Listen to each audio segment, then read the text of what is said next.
Hey guys, Mhm. Vinaya and uh, help me, Yeah. Piyasa. Piyasa. Yeah. You guys have traditional German names, right? Very much. Yes. Yeah. Um, okay.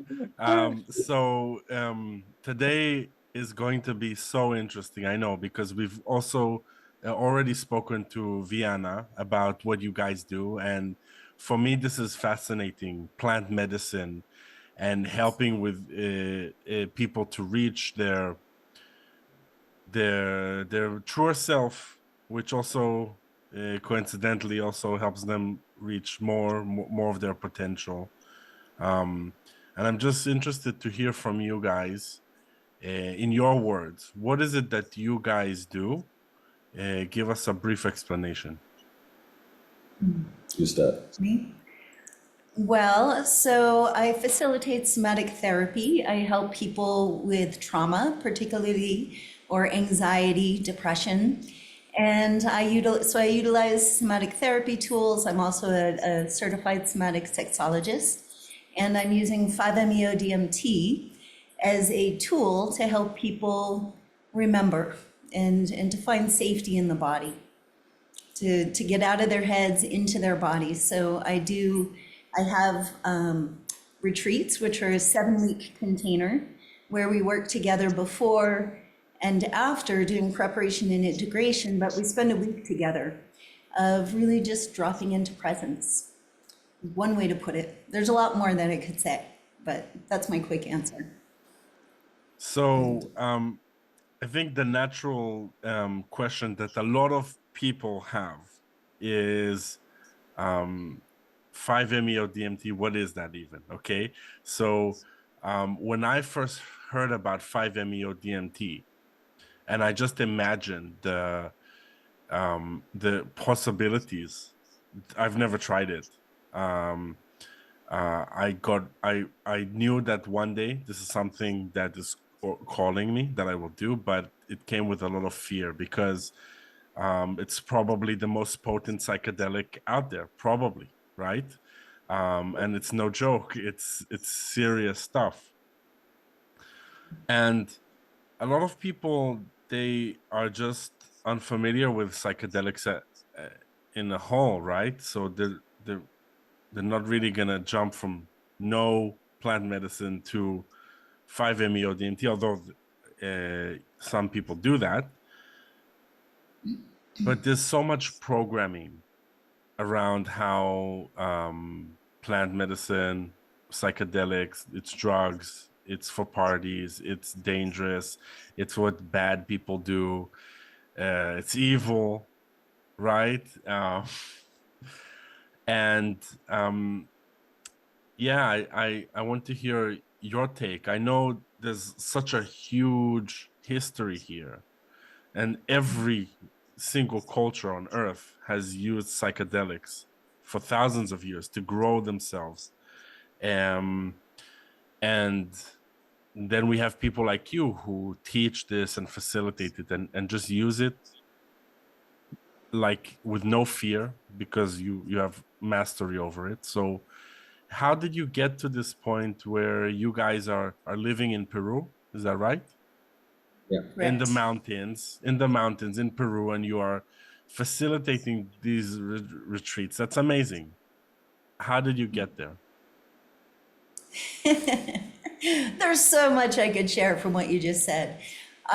First of all, my first experience with 5-MeO DMT was about 35 years ago. And 5-MeO DMT is really an experience of, it's having a mystical experience. And it's something that can really bring a sense of awe and wonder to people. And yes, like you said, there is a lot of fear. And that is part of the preparation process, is working with people around the fear of death, around the fears of going crazy, and thankfully the stigma around psychedelics is starting to lift, actually. In a number of states in the United States, psychedelic mushrooms are being legalized so that people can work with them, because we're really discovering, science is proving through studies that it's really helping people with depression and anxiety. And so I think the fear is good, though. It's really good to come to these medicines with reverence and not take them casually. And there's a lot of importance of really integrating the experience too, because once you've had such an opening and such a remembrance of who you are, it is a thing to integrate back into your life. And there may be things that have to fall away, maybe relationships, maybe the way that you're living your life might not fit once you've kind of deconditioned yourself a bit. So the fear is good. And yes, 5-MeO-DMT was actually synthesized in, I think it was the 30s. Sometimes I get different medicines mixed up, but in the 30s by a Japanese scientist.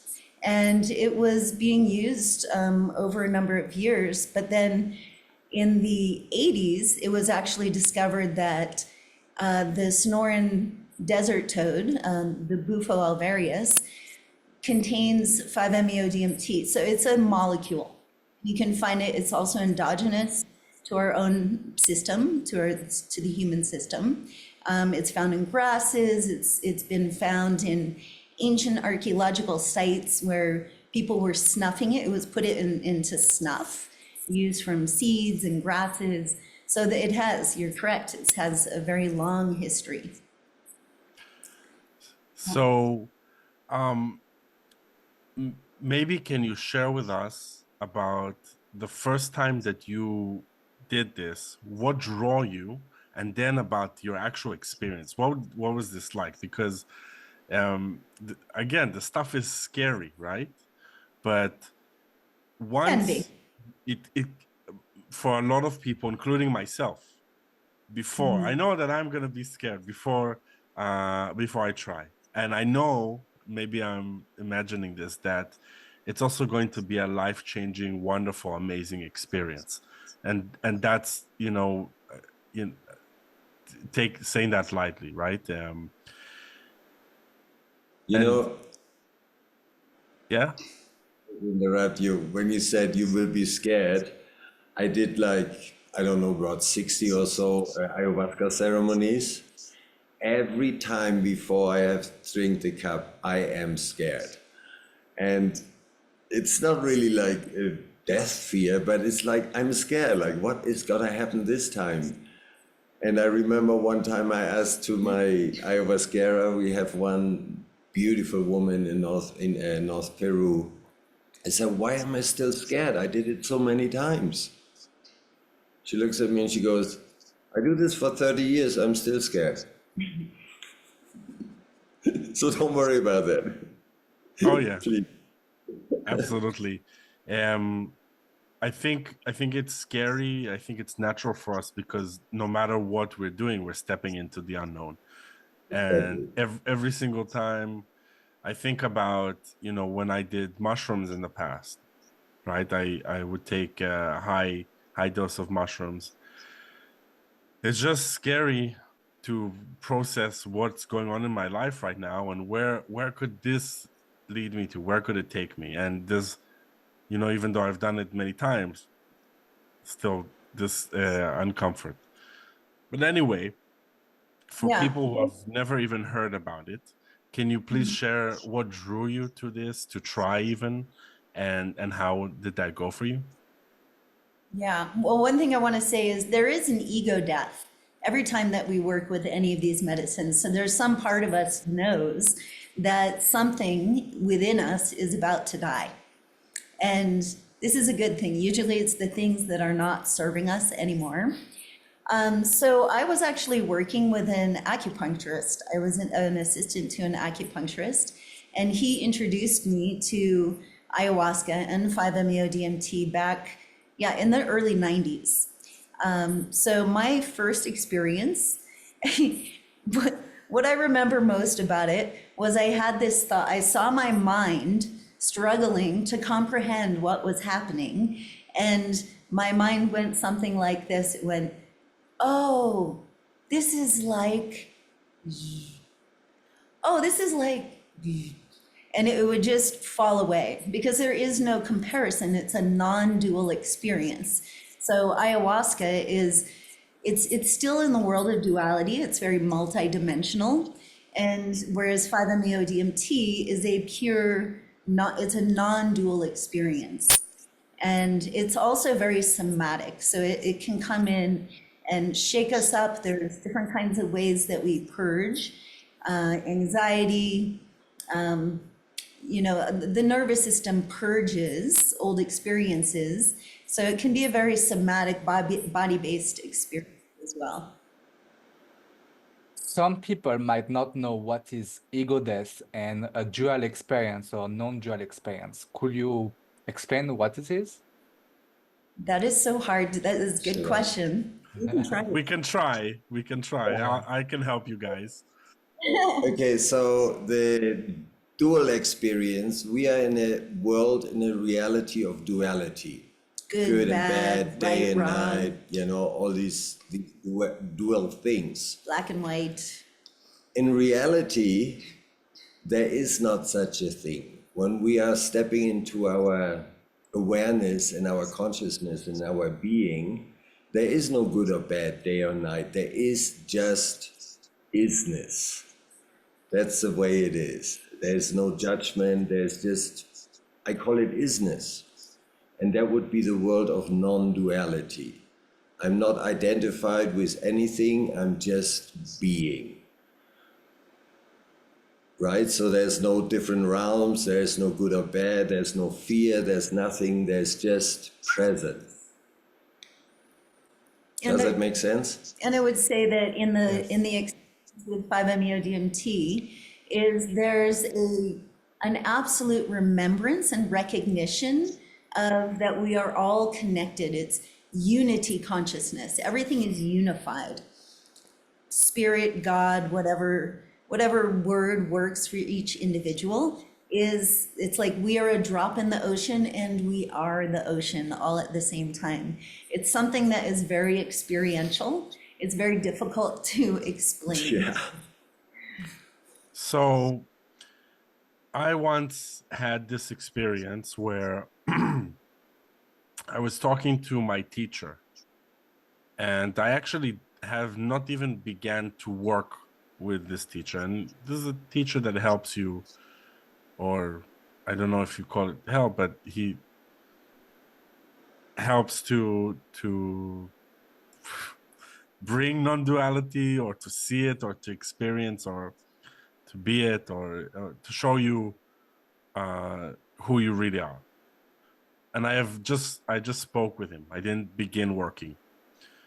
That night, I lay in my bed, and for some reason, I felt like I want to breathe, do some sort of breath work. So I closed my eyes and I started breathing, and I didn't stop. I kept on going, and my mind became quieter and quieter. And suddenly, I felt like there was kind of a pop and a visual, some sort of visual. It's not like I saw it, but I experienced a bubble, and everything inside the bubble was everything that exists.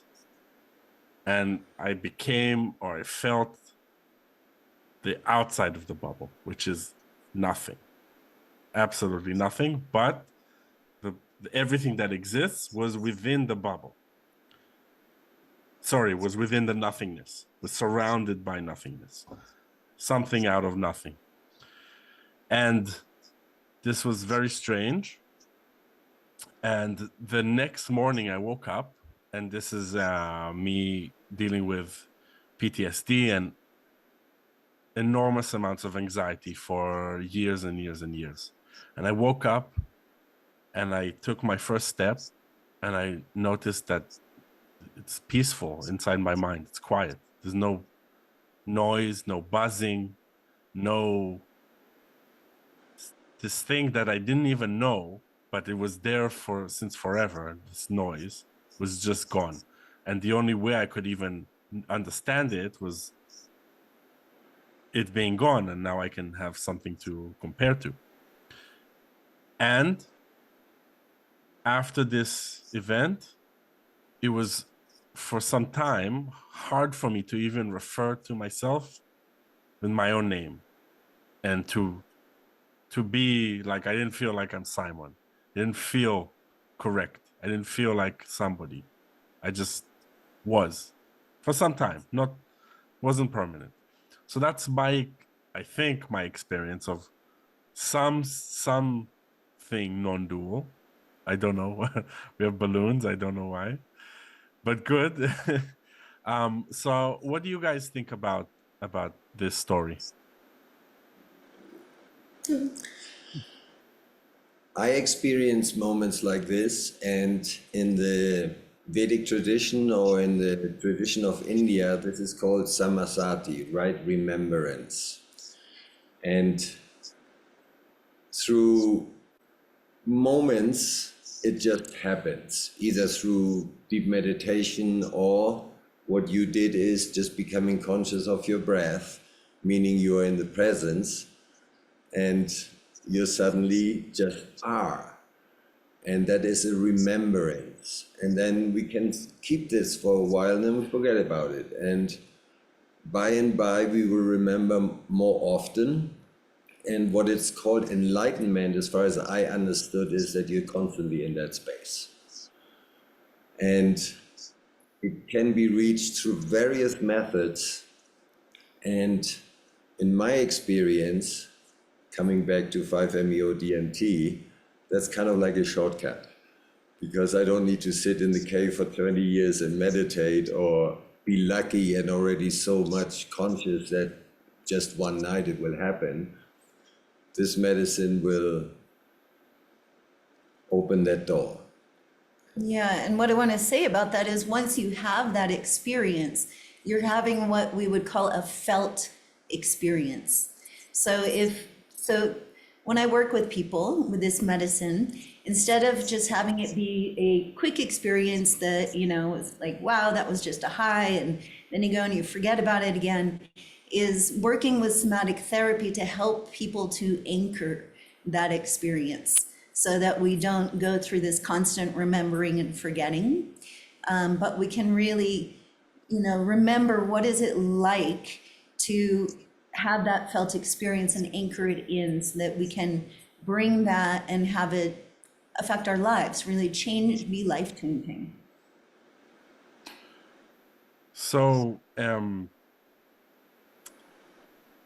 so every time you take this, you kind of like maybe come back with actually a little piece of you is gone, right? You let go of a lot of things, but also maybe you kind of register and learn, and maybe even the neurons in your brain change somehow and adjust and reconnect or sever connections.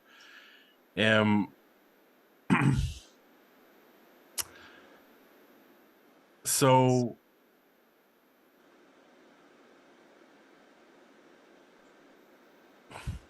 I mean, there's so much to talk about this whole topic.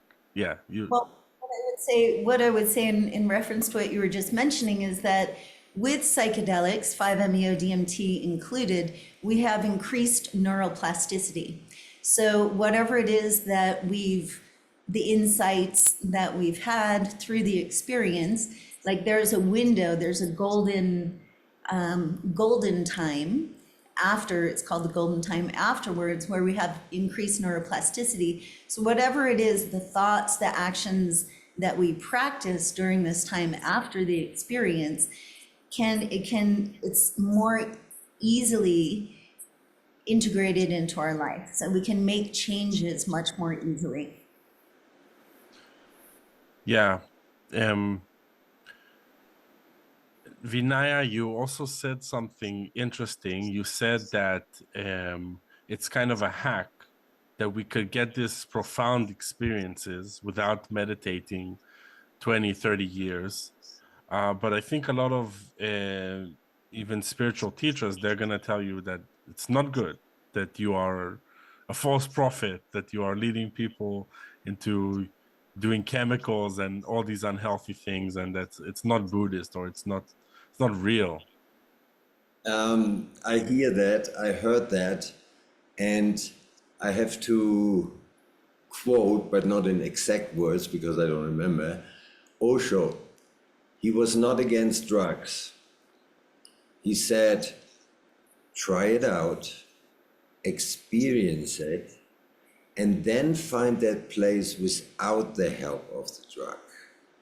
Because you have a remembrance, oh, that feeling was here, or that, yeah.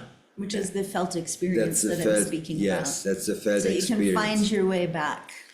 And it's not that I use that medicine to be in that space constantly. No, it's just I wanted felt experience, and then I know where to look. And This then is I so can. smart. This is so smart. Like, it's like literally you have a roadmap, Yeah. and I resonate with it 100%. And yes, you explain it so well. I have a question that is not related to that. I always ask myself, and I never understood how is this psychedelics is working on the brain. Why can't we do that without psychedelics? Why do we need it? Like, I don't understand how it's working. What does it do exactly in the brain? What it's actually doing, one of the things that it's doing is taking the default mode network down. So like our automatic ways of being are dropping during that time, and we're having a mystical experience. The real inner workings of scientifically what is happening in the brain, I've been educated about it, but I couldn't repeat to you right now. Yeah, but we can reach these states, these similar experiences, like somebody was mentioning already, through meditation, deep states of meditation.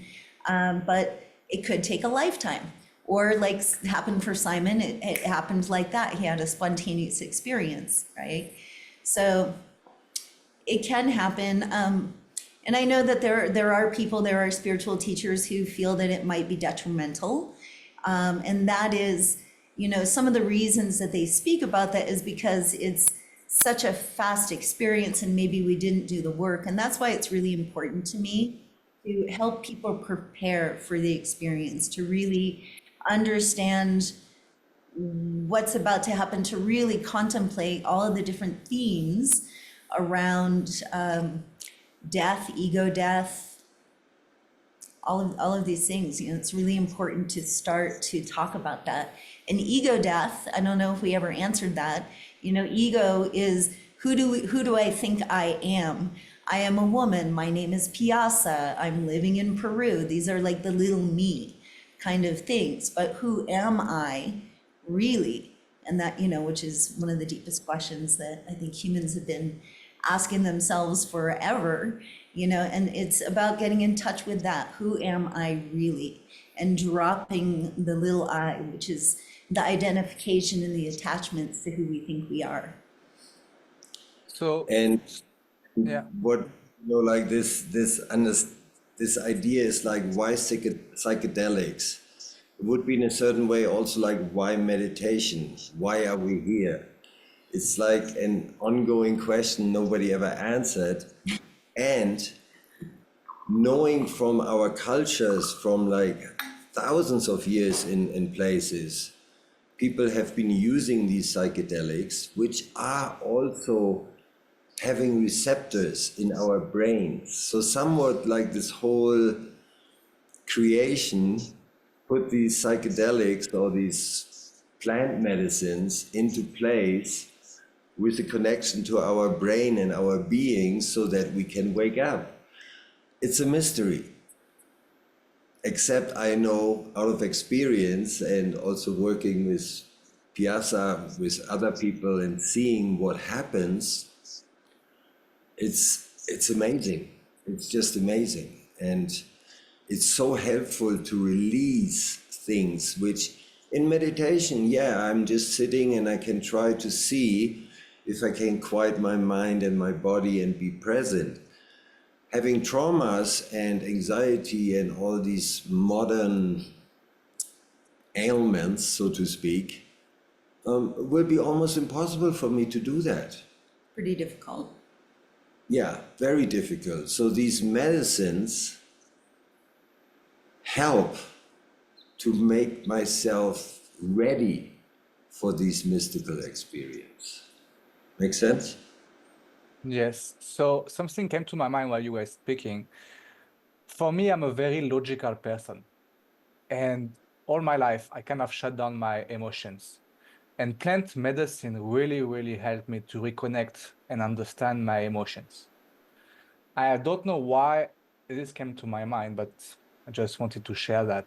Maybe you can build on this. What is the question exactly? There is no Or question. There's absolutely no question. I was telling you about my story, basically, that it helped me reconnect with my emotions. So it's kind of linked with what I asked before, like how does plant medicine works, you know? How come it's helping to reconnect with our emotion and to feel and understand more about ourselves? how, I'm not sure, but I do understand that, it's for me as a somatic therapist and sexological body worker, somatic sexology is my background.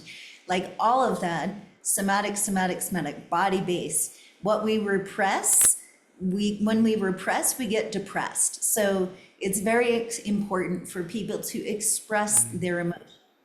And you were saying that you were having lots of emotions. So some of us run on, high in the sympathetic of, high anxiety, having lots of feelings, really just always lots of triggers. And some of us are running down in the parasympathetic in more of depressed and not feeling at all. So I would say that my experience of psychedelics and working with people is that there is a tremendous opportunity for emotional release, for catharsis actually as well. There's a lot of different forms of purges that happen with medicines.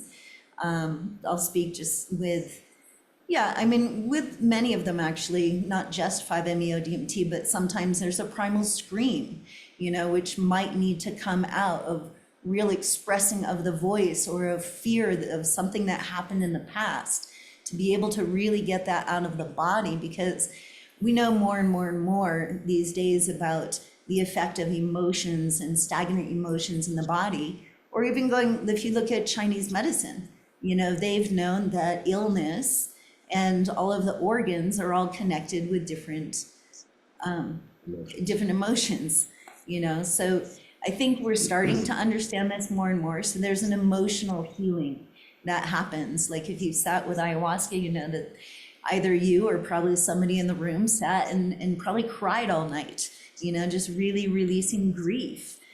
Yeah. What we repress, we depress. When we repress, we depress. Yeah. I think you answered my question actually. I understand it much better now. Like, what does it do on the brain? That was my original question, right? I think it's difficult for us today to express our feeling and to release our feelings. Like, we don't know. I didn't know how to do that before. And I know many people that still don't know how to do that, probably most of the world. And this tool is actually helping us to release this so we don't get depressed, we don't get into the rabbit hole, basically, right? Yeah. And that's what it does, I guess. Yeah, we've been conditioned that anger is bad, that, if somebody's feeling sad, oh, don't be sad. There's so much rejection and so much conditioning around emotions. Including the good ones. Sorry to interrupt you. Because, like, who are you to be happy? How do you deserve this? So, like, we keep everything in. And these plant medicines or these natural medicines help us to just get out of, like what you said, this default mode where we suddenly are free and it comes out. And that is a cleansing, and that is beautiful to help us to be actually present. because we are not run unconsciously by these programs and emotions. Yeah, ayahuasca, another, it's also called the purge, la purga. So purging that which is repressed in the system. And that's what a number of psychedelics do, but that is one of the names for it if you go into the jungles of South America, la purga. So I want to add something that I think is relevant. On one of my many trips that I took, but I've only done psilocybin. I think one of the very first ones that I did, and the scenario was I was in a dark place, sad, alone. Um, I didn't have much, I didn't feel very powerful.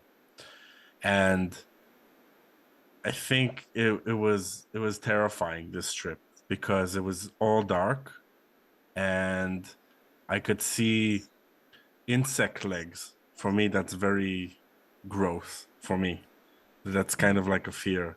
And they were touching me, right? It was like hell. It's like the worst thing I wanted to, it was the last thing I wanted to experience. But instead of panicking, I just took a deep breath and I allowed it to happen. And it was not pleasant at all. It kept on being pretty horrific. And I'm not doing a good job like getting people to try this. It was scary, but I also got a sensation in the background that it the best way to describe it is that my mind is being kind of squeezed, and the depression and the maybe some other dark negative emotion or fear that I had was just being cleansed out just by me seeing it and facing it. And even today, I was on a call with someone and I was explaining to him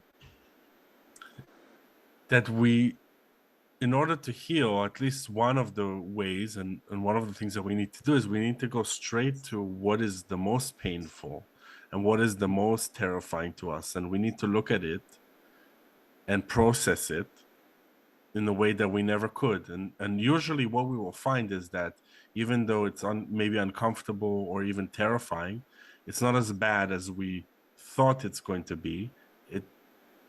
And actually often most of my trips are amazing. They're not all scary, but even the scary ones, they're great. They're doing exactly what they're meant to do. So yeah, if you have anything to share, please. Yeah, I do actually. When there is CPTSD or PTSD, it sometimes is a better idea to practice what is called pendulation. So facing a little bit of the fear and then coming back to something that's feeling regulating so that it's not too much, too soon, too fast, and it can be re-traumatizing. Yeah. And that said, you know, what I think what you're talking about too is about surrender, right? So when we can learn to really let go and surrender. So it's a delicate balance, especially when people are coming with trauma, that we don't want to go too fast. You know, we don't want to just like throw that scary thing right in their face and force them to deal with it. That might be too much for some people, right? So we go gently. And again, that's the other piece where I love to emphasize preparation. Preparation for any of these kinds of experiences so that we can go into them feeling more with a deeper sense of safety in the body. And then more, So we can do more. There's more growth. so that's, I think, that's really important because um I think maybe if we're gonna look at who would judge anybody who takes psychedelics and does these kinds of things, they're probably gonna assume that, that we're just dumb hippies, that we don't calculate or measure or take care of ourselves, and we do things that are very dangerous. But for me, when I took my medicine, it was because I was desperate for learning and growing, but I had it for a year before I ever touched it. I was just studying, and I was only looking at what other people have experienced and how they have used it. And after that, I just gradually, very carefully, um, took first a very tiny amount, and I saw that everything was okay. So I increased, and that was good. And then I started to get experiences, and I started to experiment with, oh, okay, this dose gives me this sort of experience, and this dose is totally different. And I educated myself, and I learned, and I did it 100% safely. And I assume that you guys also take great precautions, and you care very much. So could you explain about this a little bit, so people know that you're not dumb hippies, that you have very good, healthy minds that work? Yeah, actually, there are a number of contraindications specifically for working with 5-MeO-DMT. Mental health history within oneself or the family, we look at that. So I have an intake, a medical intake form. It has, I don't know, maybe 70 questions on there, because also different kinds of medications or even herbal, or herbal supplements, ashwagandha, 5-HTP. There's things that are contraindicated when working with 5-MeO-DMT. And then I actually have pharmacologists that I speak to if I'm in question, if there's some question about something that's on one of the intake forms, so that I can really be well informed and we're not taking risk. Other things, heart disease or heart issues, kidneys, if there's an issue with the kidneys, it might not be available to the person who might be wanting to take it. So I also do an interview first, and then I do a medical intake, and then we work together in the preparation phase before somebody actually has the experience. We're both trained in CPR. We always have an emergency protocol if something were to happen. And yeah, so thank you for saying that, actually, because there are ways for people to get 5-MeO-DMT, AKA Bufo, or the synthetic molecule out there on the black market or things like this. And I would just say, really having, like, never do it alone. It's really important to do it with a trained facilitator, actually. And I teach at at a center in Mexico. It's the name of it is Vital Information and Education for 5-MeO-DMT Facilitators. It's quite a mouthful. So I'm actually teaching a consent module, but they have a 9-month training for facilitators. And I really recommend, if anybody wants to work with this medicine, please either come work with me or find a facilitator who is trained, because there's all kinds of ways that things can go sideways. So it's very important to take care. It's your psyche, it's your physical health. So yeah, we do take that seriously. So continuing what you're saying, I think we should make a very big distinction. There's a difference between me taking a few mushrooms in a festival with strangers around, and me taking a measured dose alone in the dark with some music or something like that. That's going to be totally different. And of course, what you guys do, it's obviously for healing purposes and for inner growth and spiritual growth purposes. We're not getting high to most of the time for fun, right? For recreation, most of the Right. time. And there's a very big difference and a very big distinction. And I think people don't even understand that you can take psychedelics very seriously, and that it's one of the most effective tools. And it's not just a party drug. It's literally a medicine that humans have been relying on for probably tens of thousands of years, if not more. And there are rich traditions, and it's just it's like a fascinating world. So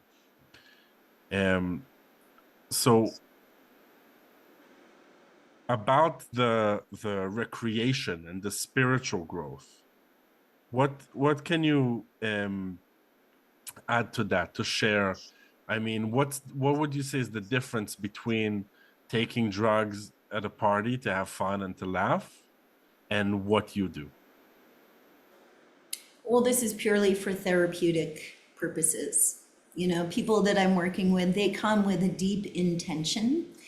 5-MeO DMT, once anybody has the experience out there, you're going to realize this is not a party drug. This is this is not something that you're doing out on the dance floor whatsoever.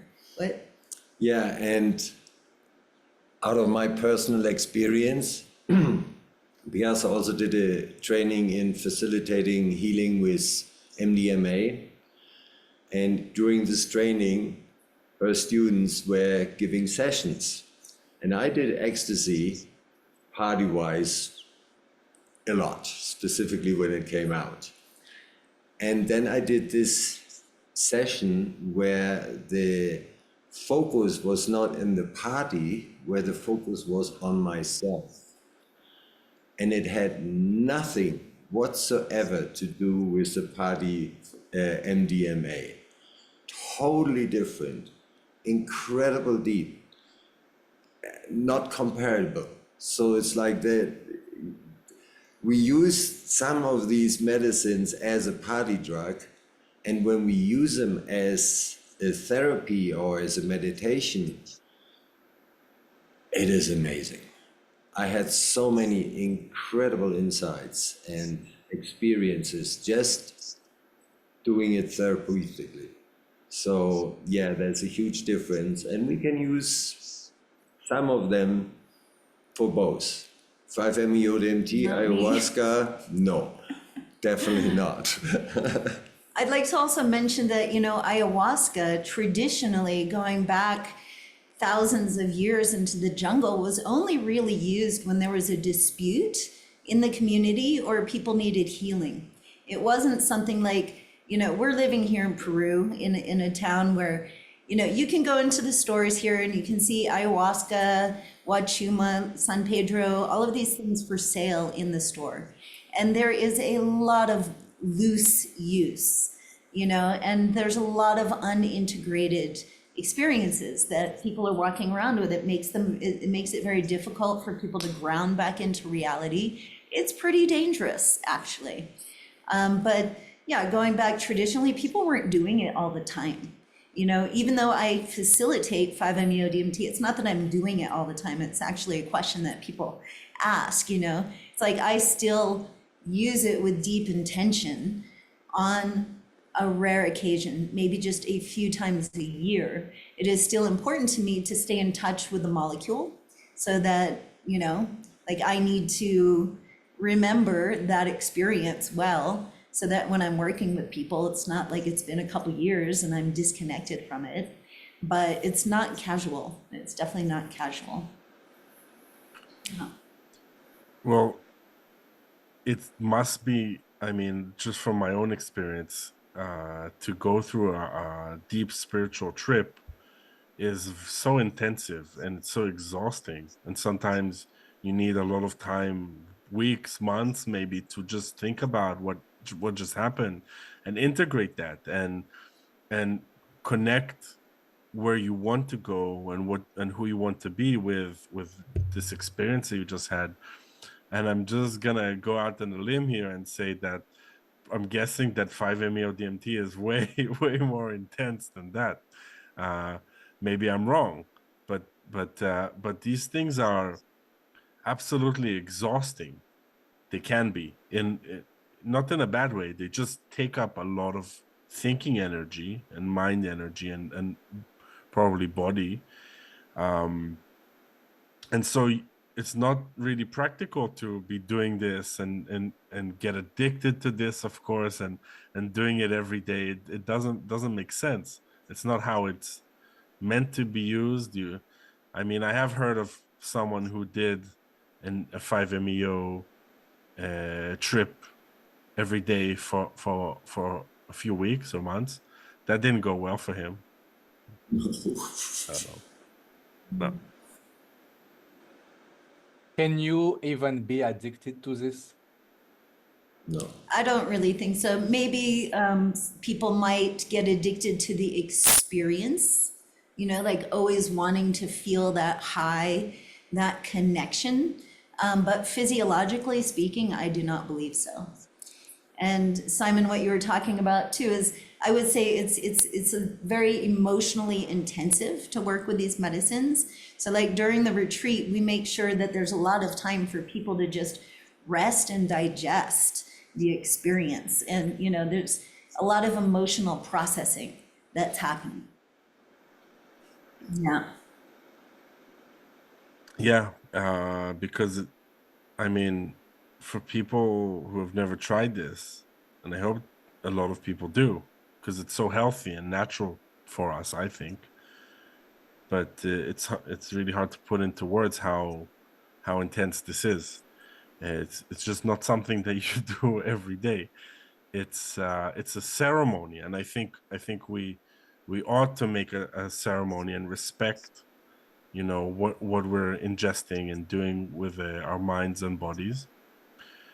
And that's the best way to use it. And every time we abuse something or use it wrongly, you know, you're not going to get the correct results or what you want from that. Yeah, it's So a, like you said, a ceremony. It's like an intentional experience, not just, oh, let me take some and go dancing or even be on my own. No, it's Or even stand up. oh,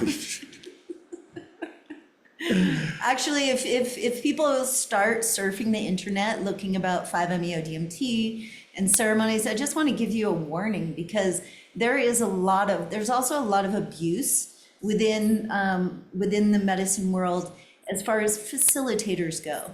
I'm really interested in harm reduction, consent. Like I told you, I'm teaching that module at the training is very important because there's a lot of violations of consent within the medicine world on a lot of different levels, including sexual abuse. So if you're going to look for somebody to work with, please find recommendations, really check out your facilitator, make sure they did more than a weekend training, which a lot of people have, or many people like this guy that you're talking about did it for many, many, many, many days.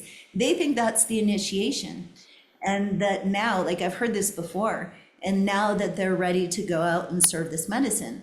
And it's actually not really true. It's really important that you are trauma informed as a facilitator, or that your facilitator is trauma informed, knows different kinds of nervous systems, has worked with different people, and, you know, has some kind of background to really support you in this big experience.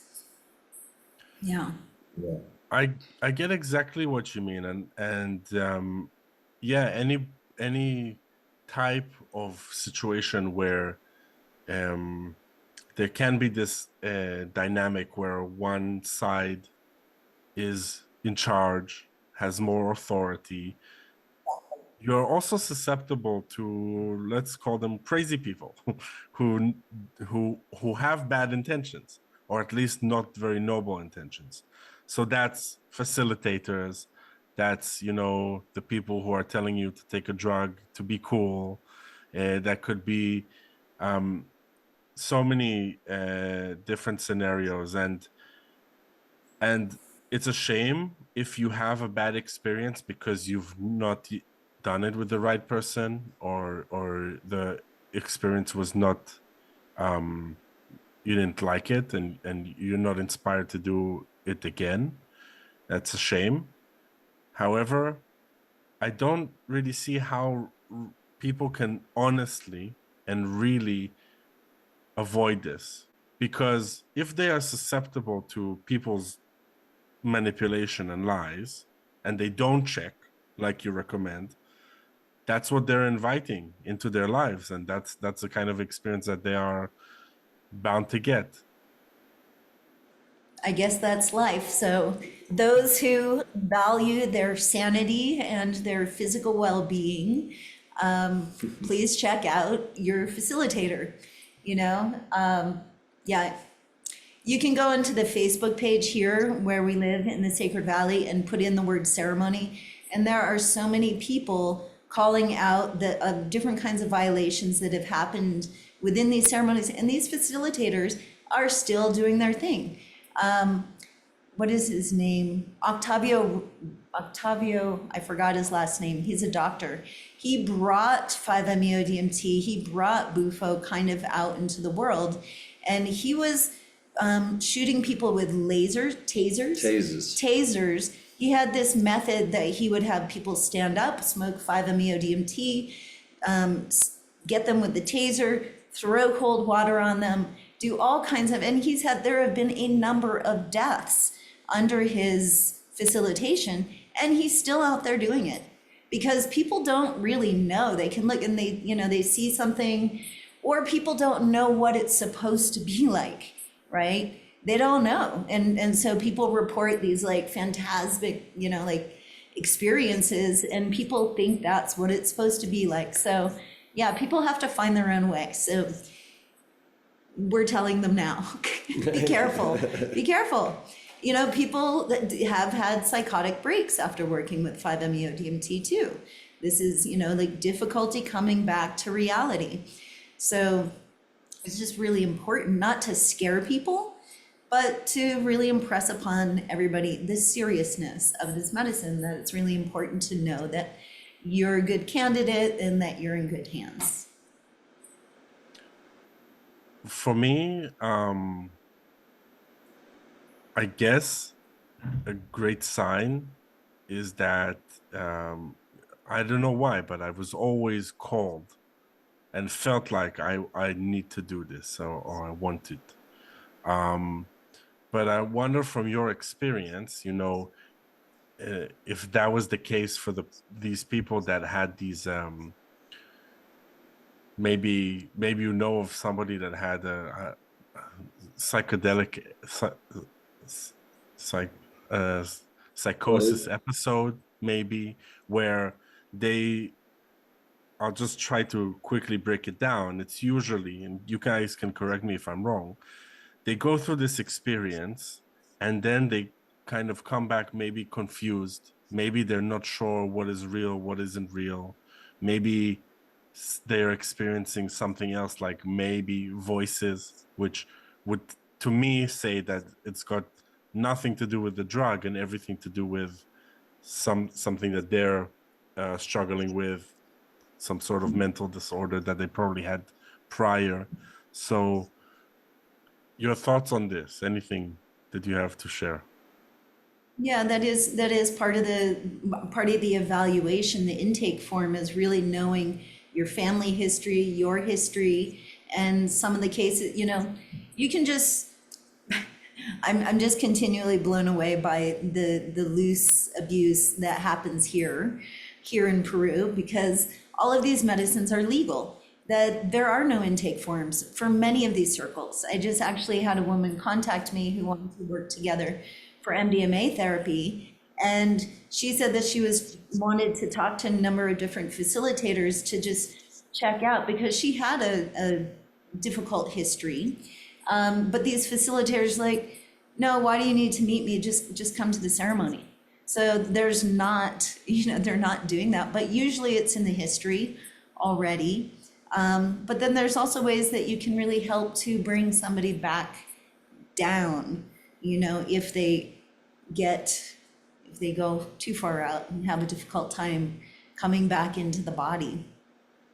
I don't know if that answers your question. Well, right. Go on rants about what the abuse that I see, because I'm really concerned about it. It's upsetting, to be honest. I get it, and you're passionate about this, and I see the same thing as well in the coaching space. Like, I see people who are absolutely, even if they're qualified, I don't care.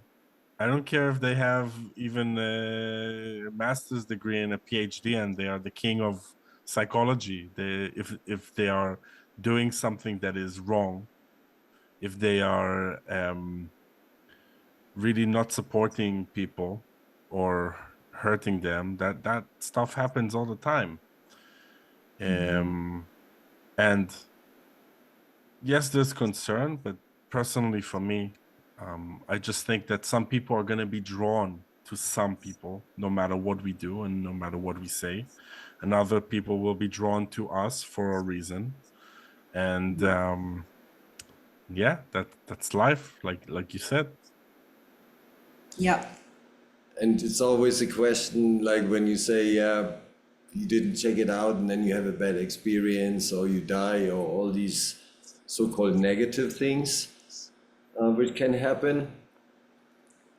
Is that really my path? Maybe it's my karma. Maybe it's an experience I needed to do. For me, it's a mystery why these things happening in a certain way and not in the normal healthy way in my book or in our book. And yeah, maybe it's an experience one needs to do. And people are attracted to the right persons to make the right experience. I don't know why I said that, but it just came to my mind that, yeah, for us, it's more, if you do it, you might as well do it right to get the most benefit out of it and not harm yourself. Well, I think we can talk about why things happen to us and try to process that, but I think that's too much of a big topic for today. Yeah. Maybe another time. But I think that this conversation was really, really interesting. Thank you. I learned a lot, and I think Alex did too. And if people want to learn more from you, or they want to connect with you guys, or they have a question, how can they do that? My website is evolutionaryactivation.com.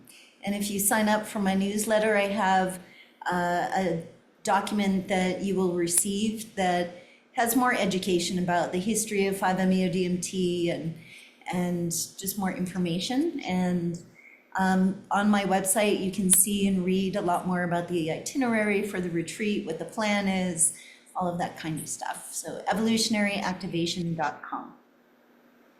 That's awesome, and I'm sure we're gonna include all those in the description. Alex, do you have anything you want to say or ask? No, I'm good. It was very informative. Thank you. I want to come at some point, and I want to do a retreat with you guys, and I want to live up in the mountains for some time, because I don't know, I just want to. So, um, guys, thank you so much. It was fascinating, and I appreciate you. Thank you. Thank you very much. Thanks for your interest. Thanks for inviting us to be here. No problem.